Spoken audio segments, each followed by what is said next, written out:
to. gear up for this Yeah. for this show. I Yeah, had to good. slap myself a couple times to get ready for You good? You good? We'll take it easy on you. Jeez. Let's get started with two college quarterbacks that you know very well. UCLA's Josh Rosen and USC Sam Darnold are projected by everyone to be top 5 picks in 2018 draft if they decide to leave school. They each threw 26 touchdown passes this season and double-digit interceptions. So, you coached Rosen and you coached against Darnold. Recruited him, coached against him, known him a long time. Yep, known them both a long time. Which one will be the better pro? I think they're both be great pros. First of all, totally different styles of play. I'm going with Josh because he's a pure passer. I mean, he's got a motion that you would love to see in your mini camp. I mean, it's just pure and it's clean, and he can make every throw. He can throw with velocity. He can throw with touch. But I love Darnold because he's a gym rat, you know, and he can improvise. He can make things happen on the move.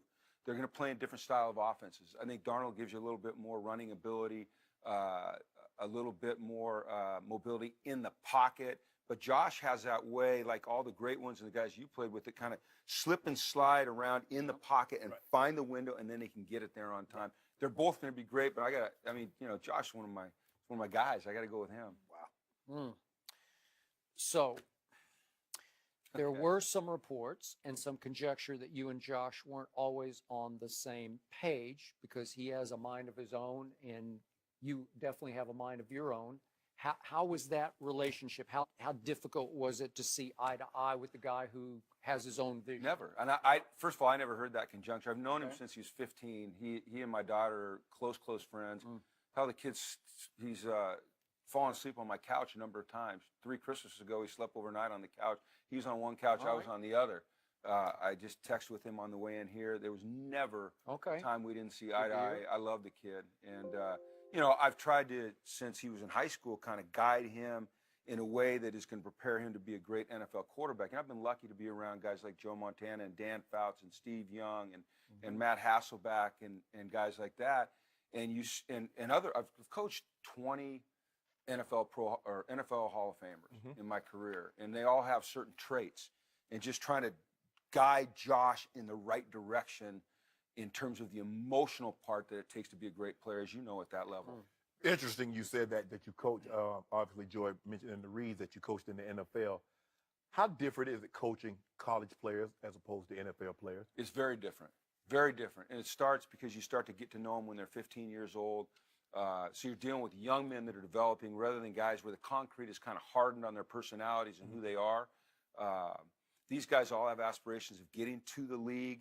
At the league, it's about being great and staying in league so you can continue to line your pockets, obviously, and build your legacy. Right. These guys will do anything that you say. You can use motivational ploys that you couldn't use in the pros. The guys go, no, we're not playing that game.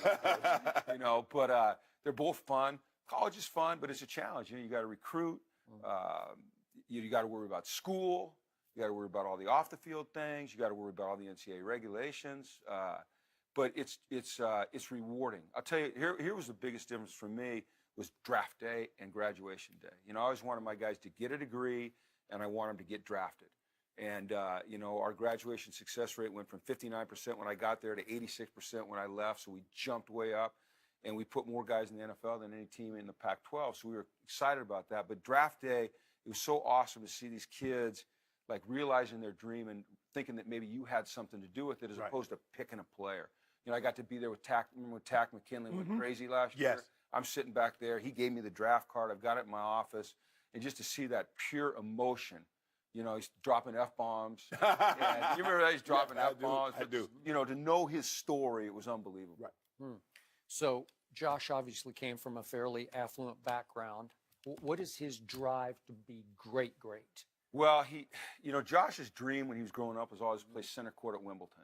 So he's always had high aspirations for himself athletically.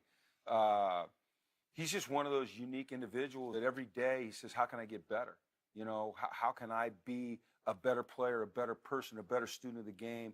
I think this year he took a huge jump forward. I think there was a lot of questions going into this year of whether or not he had the emotional components that you needed to be a great NFL player, and some of the things that he would say on camera and letting his opinions be known. And I don't believe that he understood how impactful and influential his words could be. And I think this year he really learned exactly what it's going to take to be great at the next level.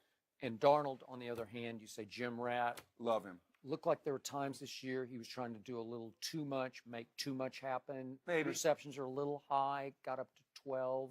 Their stats are almost the same. But what did you see from him when you played him? Well, I'd rather have a guy that you have to rein in rather than push to try to make plays. And I don't know how you'd feel about that, but I think NFL coaches can teach him how to be better decision makers. The thing you like about Sam Darnold is if you put a basketball in his hands, he's going to go out and make three-pointers all day. If you put him in the Dodgers batting cage, he's going to hit him out. If you put him at the wedge, he's going to be a great body surfer.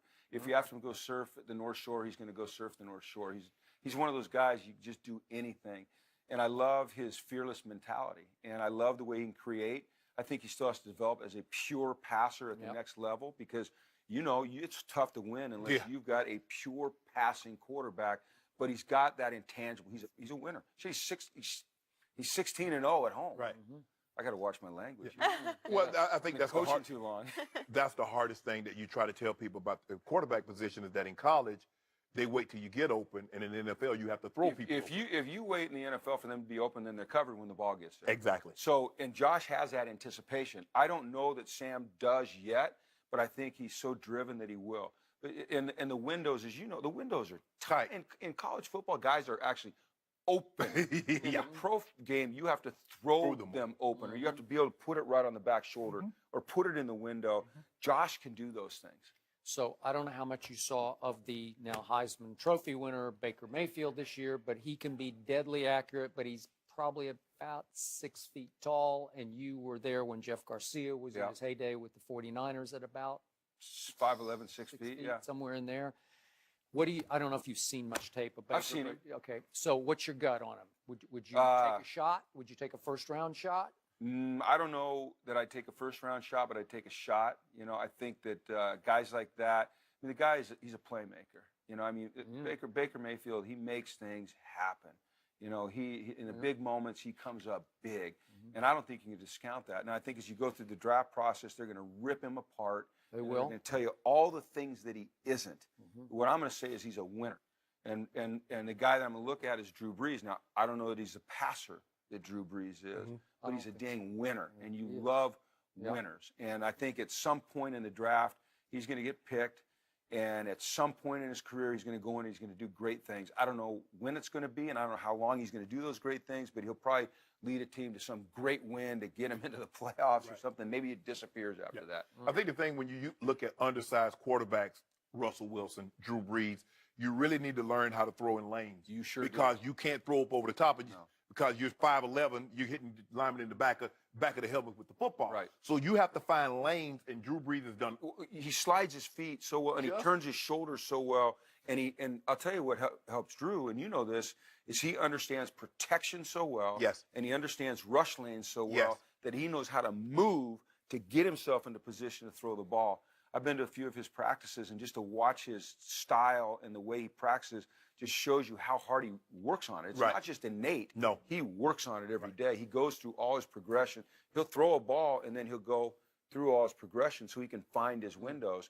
Baker will have to learn how to do that. And then we got one other quarterback who could be the next Carson Wentz, who is Josh Allen at Wyoming. Did you see any tape? I haven't seen much of him, but I know But he's a lot prototype 6'5" to whatever 30. Well, even all you got to do is bigger go look at Carson Wentz, Yeah. And see what he's doing. And didn't come out of a huge program. We'll see where he ends Special. up going, and I'm Yeah. sure that Shannon will jump on their bandwagon. Yeah, And that's a Special. good point. Bandwagon. No, I'm good. I'm Well, all oh, in you on. got it? I'm all in on Wentz. Yeah. All right. Will anyone stop Tom Brady from winning his 6th Super Bowl? We'll discuss that next.